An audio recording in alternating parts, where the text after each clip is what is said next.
Welcome friends, আমি সৌরভ। তো আমি এখন কথা বলবো রকিং স্টার ইয়াশ।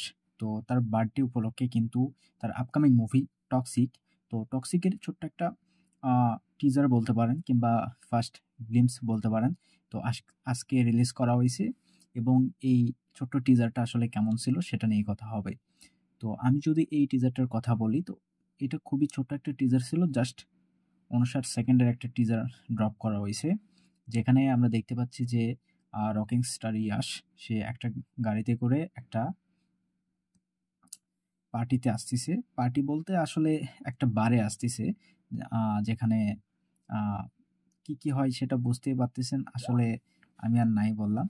তো বারে যখন আসে এবং সেই গাড়ি থেকে নামার পরে যখন সিগারেটটা ধরাচ্ছে, তো এই টাইমে মিউজিকটা যেভাবে আসলে চেঞ্জেস করা হয়, সেক্ষেত্রে টিজারটা কোথাও গিয়ে একটু ভালো লাগে। এবং সে যখন বারটাতে ঢুকতেছে, তখন দেখবেন মিউজিকটা আরও লাউড করা হয় এবং বারে আহ, মেয়েরা নাচানাচি করতেছে কিংবা ক্যাসিনো বিভিন্ন রকমের মদ শ্যাম্পেন এসে, মানে সে একটা মেয়েকে নিয়ে ডান্স করতেছে। তো বেসিক্যালি আমার যতটুকু মনে হয়েছে, এইটা টক্সিকের কোনো একটা গানের ছোট একটা সিন হবে, যেটা এই গ্লিমসটাতে দেখানো হয়েছে। এবং তার বার্থডে উপলক্ষে এইভাবে আসলে তাকে না প্রেজেন্ট করলেও হতো। সে একটা মেয়ের গায়ে শ্যাম্পেন ঢালতেছে। এই বিষয়টা আমার কাছে খুব একটা ইন্টারেস্টিং মনে হয়নি। বেসিক্যালি গ্লিমসটা যথেষ্ট ভালো ছিল। এখানে ইয়াশকে যেভাবে প্রেজেন্ট করা হয়েছে, তার অ্যাটিটিউড, তার সোয়াগ, তার স্টাইল সব কিছু কেজিএফ লেভেলের হয়েছে। হ্যাঁ, সেটা হবে, আমরা প্রত্যেকেই জানি যে এখানেও তাকে কেজিএফ লেভেলের অ্যাক্টিং করতে দেখতে পাবো।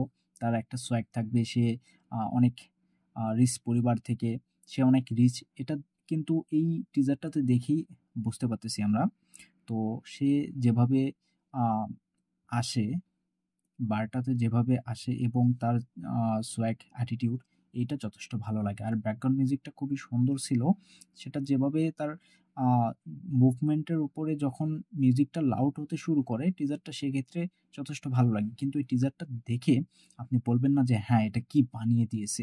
মানে এইরকম লেভেলেরও টিজার এটা হয় নাই আমার কাছে। এই টিজারটা সেই রকম কোনো কিছু মনে হয় নাই। টিজারটা যথেষ্ট ভালো ছিল। তার কোনো ডায়লগ কিংবা কোনো কিছু সেরকম কোনো কিছু নাই। কিন্তু ডায়লগ ছাড়া যে একটা টিজার মানে আলাদাই লেভেলের হতে পারে, সেটি কিন্তু এই টক্সিকের টিজারটা করে দেখাতে পারলো না। এটা সত্যি বলতে আমার কাছে মোটামুটি একটা টিজার হইছে। এইটা মানে এই টিজারটা তারা আপলোড না করলেও পারতো। তারা অন্য কিছু কিংবা মুভির কোনো ভালো একটা সিন, যেটা দর্শকের মধ্যে সেই হাইপটা তৈরি করবে, কিংবা একটা পোস্টার যেটা মানে টক্সিক, আম সেই হাইপটা দর্শকের মধ্যে তৈরি করবে।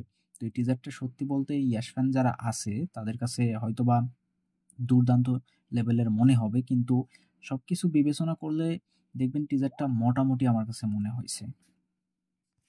তো টক্সিক যে মুভিটাকে নিয়ে আসলে ইয়াশ এতটা আশাবাদী, কিংবা যে মুভিটার জন্য তিনি এত সময় ব্যয় করতেছে, তো সেই মুভিটা থেকে এরকম একটা গ্লিমস আমি কখনোই আশা করি নাই। আমি দুর্দান্ত কিছু আশা করছিলাম, যেটা দর্শকের মধ্যে মানে দর্শককে তাক লাগিয়ে দিবে, টক্সিক লেভেলেরই সেইটা হবে, এরকম একটা আশা ছিল। তো সে লেভেলটা কখনোই পূরণ করতে পারে নাই। তবে হ্যাঁ, গ্লিমসটা যদিও মোটামুটি হয়েছে, তো এরপরে অনেক কিছু আসার বাকি আছে, টক্সিক লেভেলেরই হবে। তো দেখা যাক আসলে কি হয়। আর মুভিটার যখন ট্রেলার রিলিজ করা হবে, ট্রেলার আসার পরেই কিন্তু সবকিছু আমাদের কাছে মানে একদম প্রকাশ করা হবে। তো তত পর্যন্ত কিন্তু অপেক্ষা করতে হবে। তো যাই হোক, ভিডিও ভালো লাগলে অবশ্যই একটা লাইক করবেন, শেয়ার করবেন আর এই চ্যানেলটা সাবস্ক্রাইব করবেন। ধন্যবাদ।